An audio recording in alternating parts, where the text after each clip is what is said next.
सस्ते वाले दाल मसाले स्वाद हुआ बेकार। MDH की हल्दी मिर्ची धनिया करे कमाल। ये रंग दे, ये खुशबू दे, ये तीखा, ये कम पड़े। क्या निराला MDH मसाला। नमस्कार, स्वागत है आपका TV9 भारतवर्ष के स्पेशल शो में। आपके साथ मैं हूं सुमेरा खान, मेरे साथ मौजूद है मेरे सहयोगी गौरव और समीर। शुरुआत करते हैं इस वक्त की बड़ी खबर के साथ। 10वीं की परीक्षा को लेकर CBSE ने बड़ा फैसला लिया है। 2026 से साल में 2 बार होगी CBSE की 10वीं की परीक्षा। परीक्षा का पहला चरण फरवरी में होगा और दूसरा चरण मई में होगा। परीक्षा के पहले चरण में हिस्सा लेना अनिवार्य होगा। परीक्षा का दूसरा चरण वैकल्पिक होगा। परीक्षा के पहले चरण का नतीजा अप्रैल में आएगा। परीक्षा के दूसरे चरण का नतीजा जून में आएगा। CBSE ने 10वीं को लेकर परीक्षा मानकों को मंजूरी दी है और नए फैसले में अब यह फैसला किया गया है कि दूसरा चरण वैकल्पिक होगा, लेकिन 2 चरणों में होगी CBSE की 10वीं की परीक्षा 2026 से। ये बड़ा फैसला है।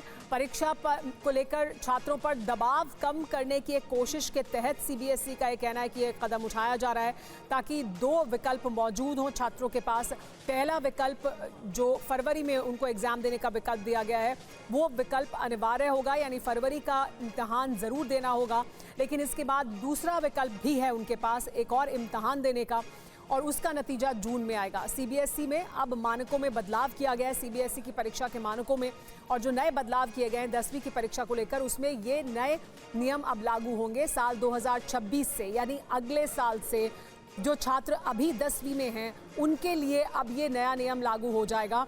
उन्हें एक एग्ज़ाम फरवरी में देना होगा जो उनके लिए अनिवार्य है, लेकिन इसके बाद उनके पास एक और विकल्प भी होगा दूसरा एग्जाम देने के लिए।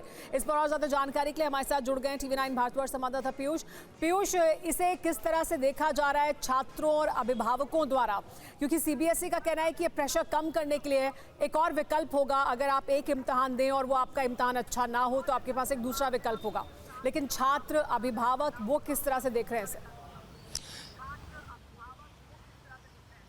बिल्कुल सुमेरा, देखिए ये एक तनाव कम करने के लिए ख़ास तौर पर छात्रों को जो इसका फ़ायदा मिलेगा कि पहला जब वो परीक्षा दे चुके होंगे उसके बाद उनके पास दूसरा विकल्प होगा जो विज्ञान है, सामाजिक विज्ञान है, गणित है और इसके अलावा अन्य जो विभिन्न विषय हैं उनमें वो अपने अंकों को सुधार सकेंगे। दूसरा जो वैकल्पिक उनके पास परीक्षा देने का समय होगा। 2 बार ये परीक्षाएं आयोजित होंगी, पहली फरवरी में और दूसरी मई में, और इनके परिणाम भी अलग अलग आएंगे, लेकिन मूल्यांकन एक साथ किया जाएगा।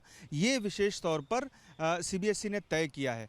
इसके पीछे तमाम कारण हैं, उनमें से सबसे बड़ा जो कारण है वो तनाव कम करना है जो 10वीं बोर्ड के जो छात्र हैं उन पर आता है सीधे तौर पर, और उन्हें अंक सुधारने का मौका भी नहीं मिलता। तो ऐसी स्थिति में वो एक ही शैक्षणिक वर्ष में 2 बार परीक्षाओं के जरिए अपने अंकों को सुधार सकेंगे। पहली परीक्षा में अगर उनका किसी विषय में अंक सही नहीं आता है तो वो विकल्प के तौर पर दूसरी बार परीक्षा दे सकेंगे और अपने अंक को सुधार सकेंगे। सबसे बड़ा लाभ उनको इसी तरह से होगा। जी पीयूष, बहुत शुक्रिया इस तमाम जानकारी के लिए। तो ये एक बेहतर विकल्प छात्रों के पास होगा कि अगर वो बेहतर प्रदर्शन पहली बार के पहले चरण के इम्तिहान में नहीं कर पाते हैं तो दूसरे चरण के इम्तिहान में वो बेहतर प्रदर्शन कर सकते हैं, अपने आप को सुधार सकते हैं। सस्ते वाले दाल मसाले स्वाद हुआ बेकार।